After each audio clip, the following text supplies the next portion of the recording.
26 मई को राफा में इजराइल की एयर स्ट्राइक के बाद पूरी दुनिया में शोक का माहौल है। रिफ्यूजी कैंप पर किए गए इस हमले में 45 लोगों की मौत हो गई। इस हमले के बाद से इजराइल को पूरी दुनिया से आलोचना का सामना करना पड़ रहा है। हालांकि इस हमले के बाद इजरायली पीएम के आए एक बयान के बाद ऐसा लग रहा था कि इजराइल की अकल ठिकाने आ चुकी है। इस मामले पर इजरायली पीएम बेंजामिन नेतन्याहू ने अफसोस जताया था और माफी मांगते हुए जांच के आदेश दिए थे। लेकिन इस बयान के एक दिन बाद ही ऐसा नहीं लग रहा है कि इजराइल को मासूमों की जान जाने से कुछ खास फर्क पड़ा है। इस हमले के एक दिन बाद ही इजराइल ने एक बार फिर राफा में मासूमों का कत्ल करना शुरू कर दिया है। इतना ही नहीं, रिपोर्ट्स की माने तो इजरायली सेना ने राफा की महत्वपूर्ण पहाड़ी पर कब्जा भी कर लिया है, जो मिस्र से मिलती है।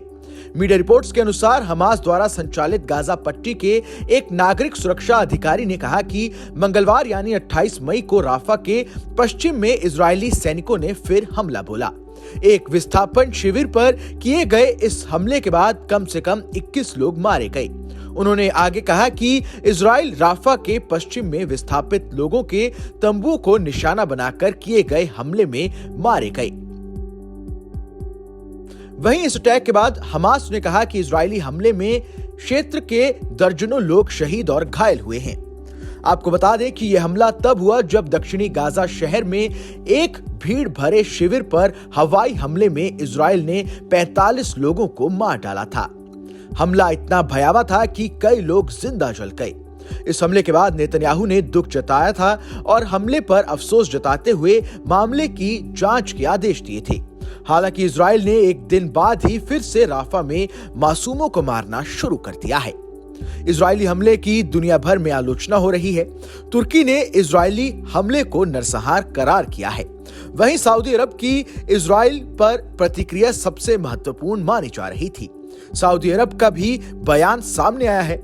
सऊदी अरब का कहना है कि इजराइल को किसी भी हालत में जल्द से जल्द फिलिस्तीन को स्वीकार कर लेना चाहिए, क्योंकि इजराइल का अस्तित्व ही फिलिस्तीन से है।